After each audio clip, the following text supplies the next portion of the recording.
Using data validation. Data validation means to restrict the user to enter a specific range of values in a particular cell or a range of cells. Perform the following steps to use data validation. 1. Select the cell or a range of cells on which you want to apply data validation. 2. Click on the Data tab. 3. Click on the Data Validation command. 4. Select the whole number option from the Allow drop-down list. 5. Enter 0 or 100 values in the minimum and maximum text boxes respectively. 6. Select the Input Message tab. 7. Type Data Validation in the title text box. 8. Type Input Message in the Input Message text area.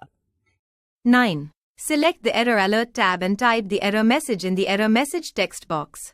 10. Click on the OK button. Now, if you enter the number which is not in specified range, you will get an error message as shown.